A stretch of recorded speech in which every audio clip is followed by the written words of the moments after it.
Bendrystės jausmas, gebėjimas pasirūpinti ne tik savimi, bet ir aplink esančiais žmonėmis yra sveikos visuomenės pagrindas.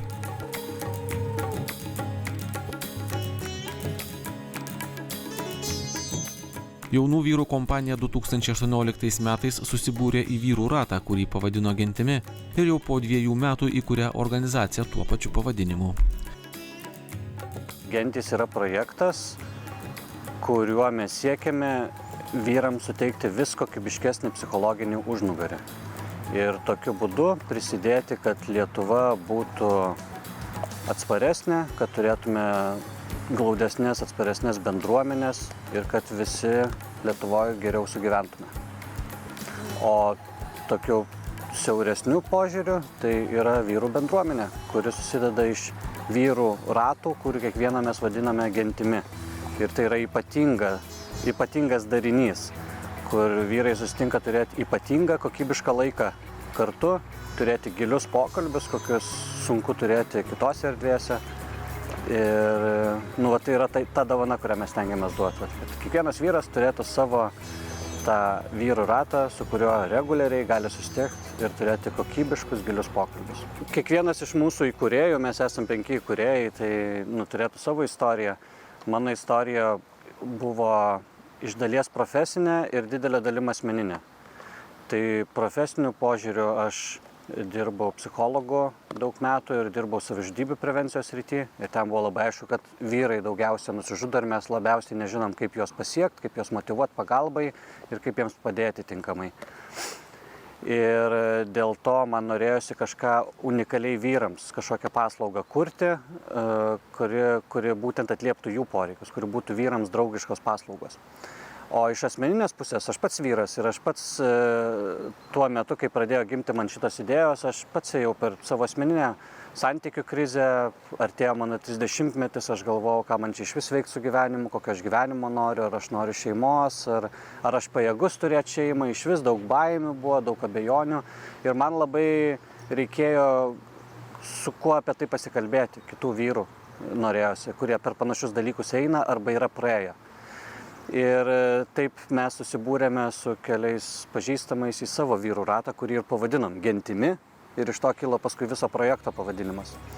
Ir tenais labai greit patyriau, kad nors ir aš asmeniškai lankiau psichoterapiją daug metų ir ten gavau daug naudos, bet tame vyrų rate, kur yra neprofesionalai, kiti vyrai, aš gavau daug kitų dalykų, kuriuo aš negavau terapijai. Būtent tą galimybę pakalbėti apie tas unikalias vyrų patirtis su kitais, kurie tą patiria. Kažkaip ten buvo daug saugiau man atsiverti ir daug labiau mes viens kitą supratome ir tokio bendrumo radom. Tai šitas apsijungia ir tada kažkaip kilo mintis, kad pabandom kažką tokio padaryti visos Lietuvos mastu. Aš apie gentis iš tikrųjų išgirdau visai netyčia improvizacijos, kuris užsiminė vienas bendrakursis. Ir kažkaip aš tuo metu išgirdau, bet praleidau ir vis tiesiog, skamba įdomiai, bet taip ir priparkavau tą mintį. Ir vienu metu atėjo toks noras, toks vienišumas man pasijuto, aš pajutau, kad noriu praplėsti socialinį ratą, sutvirtinti savo socialinį ratą. Aš daug metų prieš tai gyvenau užsienyje ir grįžau į tokią kaip socialinį vakuumą į Lietuvą. Ir kaip tik dar pataikiau COVID-ą, kur megzti naujus santykius buvo labai sudėtinga. Ir toks pasijuto vienišumas, toks pasijuto trūkumas aplinkui žmonių, su kuriais galėčiau bendrauti, kažkokiam veiklom užsiiminėti, kažkokius kitokius pokalbius turėti. Ir tiesiog taip labai impulsyviai kilo noras ir galvoju, reikia pasitikrinti, kas ten apie ką tos gentys yra. Ir atsiverčiau genčių puslapį ir kaip tik žiūriu genčių festas, rytoj. Ir taip labai intuityviai atėjo galvoju, reikia pabandyti tą genčių festą. Taip iš karto nusipirkau bilietą į genčių festą ir važiuoju ir taip galvoju, 300 vyrų prie ežero. Tai čia gali būti arba labai blogai, arba labai gerai gali būti. Ir mano pažintis su gentim ir prasidėjo nuo genčių festo. Ir man labai patiko, tai buvo toks renginys, kur iš tikrųjų labai mane palietė tas savaitgalis, tiek iš tos perspektyvos, kokie vyko užsiėmimai dienos metu, apie saviugdą, apie komunikacijos įgūdžius, bendravimą ir tai pasirodė taip labai gilu, labai šilta, labai nuoširdus lektoriai, nuoširdus užsiėmimai tokie. Tiek vyrai, su kuriais susipažinau festivalio metu, kad tikrai pasirodė labai faina, kad yra daug išsilavinusių, sąmoningų vyrų, su kuriais smagu kartu leisti laiką. Ir po genčių festo aš iš tikrųjų labai išsikabinau, iš karto supratau, kad tikrai noriu įsitraukti, noriu prisijungti prie genčių. Ir taip aš prisijungiau prie genties. Genčių bendraįkūrėjas Antanas neslepia, kad buvimas vyrų dažnu atveju neleidžia apie išgyvenamas emocijas kalbėti atvirai. Vis dar egzistuoja stereotipas, kad vyras turi būti bejausmis, stiprus ir niekada nerodyti jausmų. Vyrai susiduria su stereotipais, kad turiu būti mačo, turiu būti stiprus, jausmus pasilaikyti savo, visą laiką tvirtas, nebūti pažeidžiamas. Tai vyrai aišku, kad su tuo ieško, ką čia man daryti su šitais stereotipais ir kaip man čia gyventi su tuo. Ir daliai vyrų tikrai yra iššūkis įveikti šitos stereotipus ir atsiverti ir būti pažeidžiamu. Ir mokėti kalbėti apie jausmus, įvardinti juos, pažinti juos. Tai tikrai yra šitie iššūkiai. Yra ir visai kita pusė iššūkių. Tai yra dalis vyrų, kurie ateina į gentis, jie yra labai jautrus. Jie moka būti pažeidžiami, jie moka atsiverti, bet jie turi negatyvų požiūrį į save kaip į vyrą, į savo vyriškumą. Jie apskritai žiūri labai atsargiai viską, kas yra vyriška. Jie galbūt augdami matė labai blogą pavyzdį tėčio. Arba jie augdami girdėjo daug žinučių neigiamų, kad vyrai tai prievartautojai, smurtautojai, alkoholikai ir visokie kitokie. Ir jiems tada sunku priimti save kaip vyrą ir tada sunku turėti kažkokią pozityvę, stabilią savivertę ir kurti santykius. Tai absoliuti dauguma vyrų daugiausia kalba turbūt apie santykius, romantinius santykius, apie iššūkius juose. Tai yra ta tema, kur daugiausia norisi apie pakalbėti. Ir aš nemanau, kad čia yra unikalu vyrams. Mes visi norime daugiausia kalbėti apie tos santykius. Ir kita tema, kuri mane nustebino, bet iš tikrųjų labai iš tikrųjų svarbi, tai vyrų ratuose vyrai daug kalba apie gyvenimo prasmę. Ir ar aš gyvenu prasmingą gyvenimą, ar aš judu prasmingą kryptimą, ar mano darbas yra prasmingas, ar aš tik uždirbu pinigus. Tai yra tokia opi problema ir daug vyrų būna su klausimu, kokia yra mano gyvenimo kryptis, aš nežinau, skauda netgi tas klausimas. Tai viena iš priežasčių, dėl ko, pavyzdžiui, šių metų genčių festivalis, kurį darėme, jo tema buvo išgirsk savo kryptį, kur mes būtent norėjom padėti vyrams į tai susitelkti. Labai daug atnešė man džiaugsmo iš tikrųjų tas prisijungimas. Aš tai visai laukiu, galvoju, bus tikrai labai įdomu, bet atnešė iš labai kitokių perspektyvų, negu aš tikėjausi, nes aš ėjau iš tokio, kad užmegzti naujų socialinių santykių, bet radau daug daugiau negu tikėjausi nuo pat pradžių, kad radau palaikymą daug daugiau negu tikėjausi, radau daug daugiau emocijų negu kad tikėjausi prisijungdamas prie genčių. Daug daugiau tokio tikro išgyvenimo tame vyrų tarpe, kad tai nėra tik tai socialinis santykis, nėra tik tai susipažinimas, bet tai yra ir išgyvenimas kartu, perėjimas per patirtis, toks labai tikras, labai nuoširdus, labai palaikant vienas kitą. Ir tas buvo daug daugiau negu aš tikėjausi prisijungdamas iš pat pradžių. Man sunkiausias dalykas buvo nuo pačioj pradžioje ypač išmokti klausytis, nes labai didelė dalis apie prisijungimą prie genties yra išmokti klausytis, išmokti būti santykyje su kitais vyrais, kai jiem galbūt yra sunku, galbūt reikia pagalbos, nepulti, patarinėti, nepulti spręsti problemų, bet tiesiog pabūti, išklausyti, priimti, pažiūrėti, kas vyksta manyje, kai kitas žmogus dalinasi, neskubant pačiam kažkaip įsiterpti ir pasidalinti. Ir bent jau man asmeniškai, aš manau, kad daugumai vyrų, kurie prisijungia, tai yra vienas iš tų įgūdžių, kur gana sunku, šalia vyras dalinasi, verkia, aš nežinau, ką man su tuo daryti, kaip ir norėtus paguosti ir sakyti, viskas bus gerai, bet ir suprantu, kad čia nėra apie tai, tai išmokimas tame būti turbūt buvo toks vienas iš iššūkių pačioje pradžioje. Andrei prie genčių prisijungė sunkiu gyvenimo momentu. Vyrų bendravimas gentyje ne tik padėjo pasijusti drąsiau sprendžiant susiklosčiusias problemas, bet ir atrasti prasmingą ryšį su savo sūnumi. Aš gentyse atsidūriau prieš 2 metus per genčių festą. Tiesiog Facebook'e pamačiau reklamą ir tada turėjau sunkų laikotarpį. Ir nusprendžiau, kad, važiuoju, reikia man kažkokios vyriškos energijos. Paėmiau su savim sūnų, kuris nenorėjo važiuoti. Ir ten įvyko keletą tokių svarbių, aš vadinu stebuklų, bet per pirmą pasidalinimą į poras ir pasidalinimo akimirkos, kurie yra sunki gyvenime, pakalbėjau apie savo verslą, apie sunkumus. Ir vyras priešais, kurį pirmą kartą mačiau, pasakė, aš irgi tą praėjau.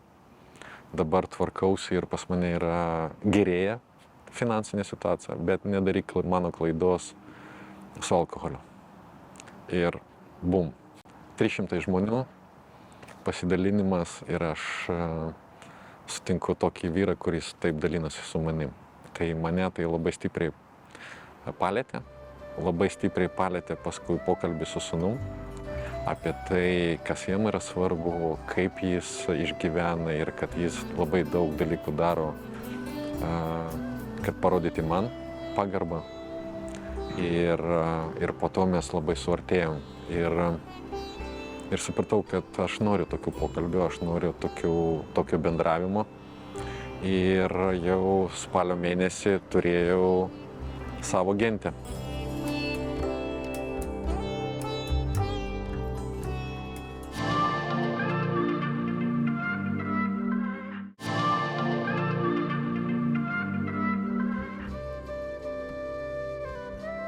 Gentis tai vyrų bendruomenė, kurioje susiskirstę į bendraminčių ratus, gentis, vyrai dalinasi svarbiausiais savo išgyvenimais, taip pat rasdami bendruomeniškumo jausmą ir tarpusavio psichologinę pagalbą. Genčių bendraįkūrėjas Antanas teigia, kad ši bendruomenė yra patraukli būtent dėl to, kad joje dalyvauja išskirtinai tik vyrai, tačiau neslepia, kad moteris šiame kontekste tikrai nėra kažkuo išskirtinės. Toks pasidalinimas emocijomis naudingas abiejų lyčių atstovams. Mes pradėjome šitą projektą vien vyrams, todėl kad mes žinojome, kad jeigu norime pasiekti vyrus ir juos motyvuoti rūpinti savo psichologinę sveikatą, paslaugos turi būti skirtos vien vyrams. Nes tada vyrai labiausiai nori prisijungti, labiausiai drįsta atsiverti ir kalbėti apie savo iššūkius. Bet per šitos 3 metus mes pamatėme ir įsitikinome, kad moterims ne ką mažiau to reikia.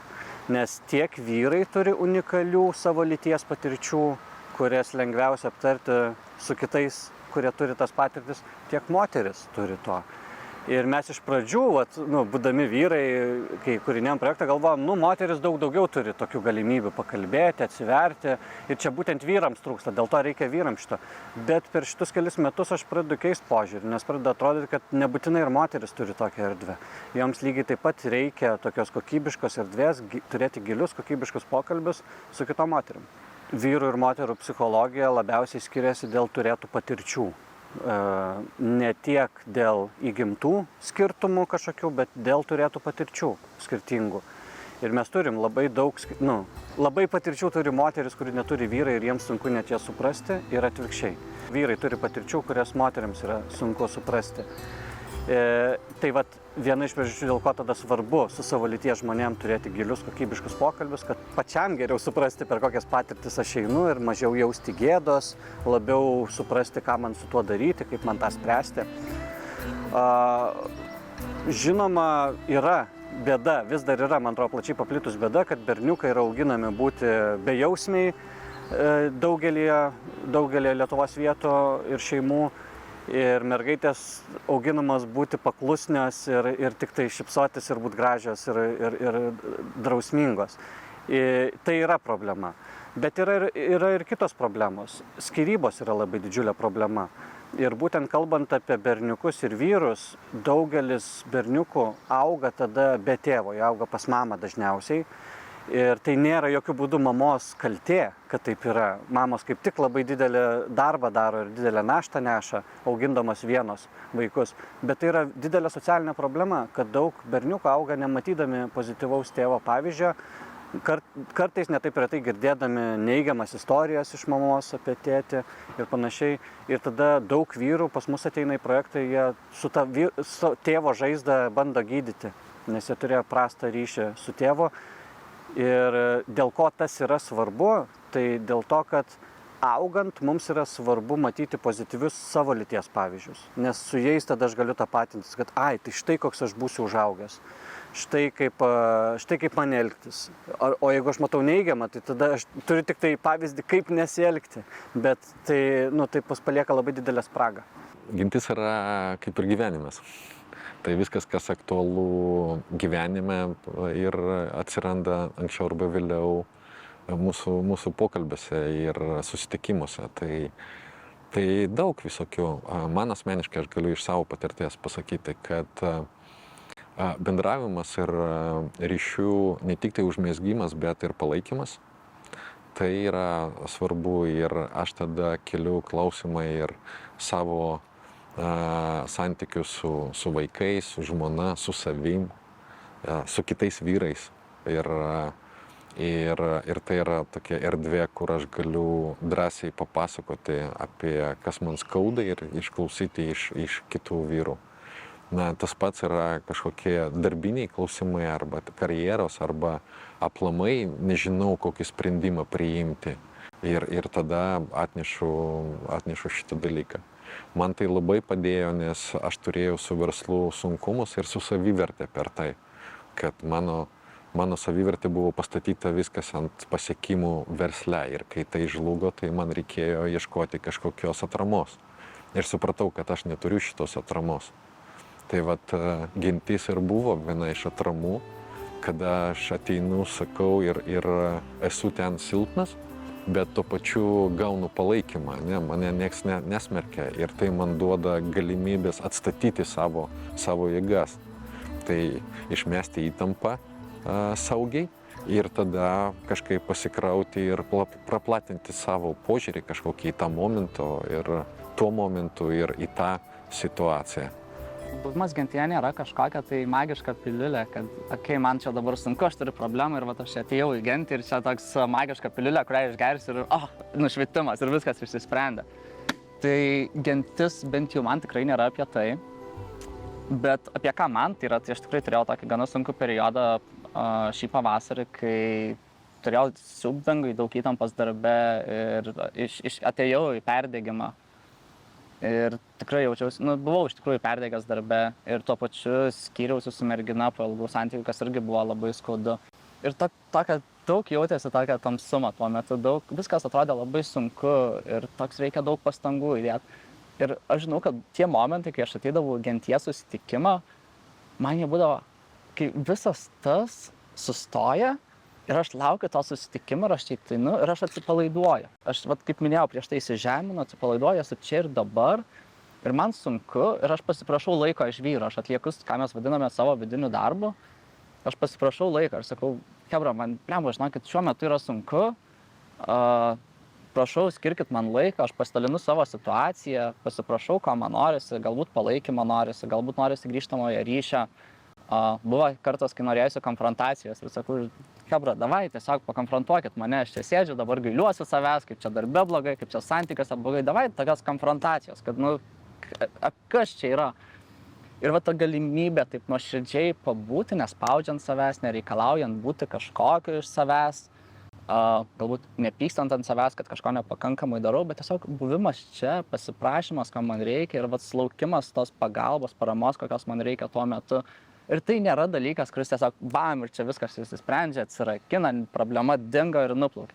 Ne, bet tai yra laikas, kuris mane sustiprina. Aš išeinu iš to susitikimo, aš jaučiuosi ramiau, aš jaučiuosi pastiprėjęs, aš jaučiuosi, kad yra gyvenime, taip, šiuo metu man yra sunkus periodas, bet aš per jį pereisiu ir tai neišsisprendžia magiškai. Genčių iniciatyva iš šalies gali pasirodyti paprasčiausių gero laiko praleidimu vyrų kompanijoje, tačiau genties formavimas nėra paprastas procesas. Tam, kad bendravimas vyrų rate būtų prasmingas, formuojama gentis pereina specifinius ir gerai apgalvotus etapus. Pirma, tas, kas nori prisijungti prie genčių judėjimo, tai turi užpildyti anketą. Anketoje yra tam tikri punktai ir pagal šitą anketą jau vykdo mūsų gentainiai, kurie turi patirties, pirminę atranką. Lygiagrečiai eina fasilitatorių apmokymas, tai yra gintainis, kuris paskui ves tą 8 savaičių įvadinį kursą. Ir plus jau yra būrys fasilitatorių, kurie turi patirties ir juda. Tai toje anketoje yra ir savaitės diena, kada yra patogu ir fasilitatoriui, ir būsimam gintainiui. Tai vyksta atranka pagal anketą, pagal atsakymus ir mes tada grupuojam, stengiamės grupuoti, kad pagal amžių ir kad būtų interesai panašus. Ir paskui vyksta pokalbiai. Pokalbiai eina online ir pokalbių tikslas yra, kad vyrai pamatytų vienas kitą, grupės po 3-5 vyrai. Ir tuo metu ir fasilitatorius susipažina ir pamato, ir vyrai, yra tam tikra struktūra. Ir esmė yra pamatyti, ar nėra kažkokių stiprių skirtumų tarp vyrų. Ta prasme, kažkokie, ar jie gali paskui bendrauti ir nėra kažkokio jau konflikto, tai yra viena pusė, o kita pusė pajausti, ar kažkam nereikia kažkokios specialios pagalbos, nes mūsų formatas yra ir palaikymas, ir edukacija, ir vystymas, bet tai nėra speciali pagalba kaip psichoterapija arba tokie dalykai. Po tų susitikimų formuojasi jau grupė kandidatai ir tada vyksta susitikimai pagal tam tikrą struktūrizuotą tvarką. Kiekvieną savaitę susitinkame su savo gentimi, turime 3 valandų susitikimą pirmadienio vakarais. Ir turbūt tai yra laikas, kurio aš labai laukiu. Ir aš pastebiu, kad aš tikrai laukiu to laiko, būti tas 3 valandas kartu. Ir pačio susitikimo pradžioje mes turim tokį mini ritualą. Mes 3 minutės ateinam ir tyliai susėdam, tiesiog pabūti su savimi, įsijausti, pabūti čia ir dabar. Ir man tos 3 valandos yra toks nuostabus laikas, kai pasaulis aplinkui išsijungia, kai aš esu tiesiog čia ir dabar, tas 3 valandas. Jeigu man reikia pagalbos, aš žinau, kad čia yra tas laikas, kai be jokio spaudimo, be jokio reikalavimo, be jokio privalėjimo, aš galiu pasiprašyti laiko savo iš vyrų, galiu pasiprašyti palaikymo, grįžtamojo ryšio, paramos. Ir tai tokia saugi erdvė, kurioje tikrai žinau, kad nesvarbu, kas vyksta visur aplinkui, koks būtų chaosas aplinkui. Čia yra vieta, aš esu čia ir dabar su šitais vyrais. Ir lygiai taip pat atvirkščiai, kai galbūt kažkam kitam reikia pagalbos ar kažkas kitas nori pasidžiaugti, irgi pasidalinti šituo, pajausti tą palaikymą yra labai labai toks žmogiškas, malonus jausmas, tokio buvimo gentyje, buvimo kartu. Ir man asmeniškai tas yra labai svarbu. Tai sakyčiau, vienas dalykas, ką vis dar pasiemu. Antras dalykas, manyčiau, kai gentis evoliucionuoja, kadangi mes jau nebesame nauja gentis ir iš pradžio tokia labai daug mokymos yra, kaip čia kas yra, kaip čia yra. Ir dabar jau truputėlį viskas kitaip yra. Dabar mes jau esam turim santykius tarpusavę, turim, nebėra to naujumo tokio jausmo, dabar ateina kiti dalykai, dabar jau ateina toks, mes jau čia kaip ir kartu, bet kaip išlaikyti kažkokį aštrumą, kaip išlaikyti diskusijos, kurios tebėra aštrios, nenueiti į tą tokį familiarumą ir lengvumą ir paprastumą, bet kaip išlaikyti tą aštrumą, kaip išlaikyti konfrontaciją kažkokią vieną su kitu. Ir man asmeniškai tai yra visai irgi tokia nauja ir faina patirtis, kur nėra tik tai apie ieškojimą, kas nauja, čia viskas kažkaip kitaip, bet ir tada, aš esu čia, aš esu šitoj grupiai ir dabar padarykim tą grupę, kad jinai veiktų, kad mes kiekvienas, įskaitant aš save, galėčiau pasimti iš jos naudos, kažko pasisemti. Ir toks kaip ir darbas, bet jis toks labai malonus tas darbas yra, kaip prisimti atsakomybę savo, pasimti kiek įmanoma daugiau, kai nebėra nauja. Tai aš jaučiu tokį, kaip mano mokymas, sakyčiau, asmeninėme kelyje, tokias labai įdomios pamokas gaunasi. Šiandien vis daugiau vyrų atsigręžia į save, ima rūpinti savo psichologinę ir emocinę sveikatą, žingsnis po žingsnio išsilaisvino iš ydingų stereotipų pančių. Žavu labai matyti, kaip iš nepažįstamų vyrų formuojasi Gintis grupė, kur vyrai vis drąsiau ir drąsiau pasirūpina savimi, ką nori atnešti ir tuo ryšiu tarpusavį. Ir tas formavimas to ryšio, pasitikėjimo, tai labai, labai žavus. Man šiaip apie gentis, kas atrodo labai svarbus dalykas, kad reikia, yra daug tokio stereotipo, daug tokio stereotipinio pamąstymo, bet mano toks paties patirtis ir toks truputėlį gal kvietimas yra pabandyti. Nes atrodo, tas 8 savaičių kursas, jis tikrai nėra labai ilgas ir tai yra tikrai verta pabandyti, nes nesvarbu, galbūt ir nepatiks, galbūt ir vyras pajaus, kad jam tuo metu to nereikia, tačiau aš neabejoju, kad jisai tikrai kažką išsineš naujo savo, kažkokią naują įžvalgą apie save. Ir jo, toks, aš tikrai tikiu, kad yra labai svarbus dalykas pabandyti.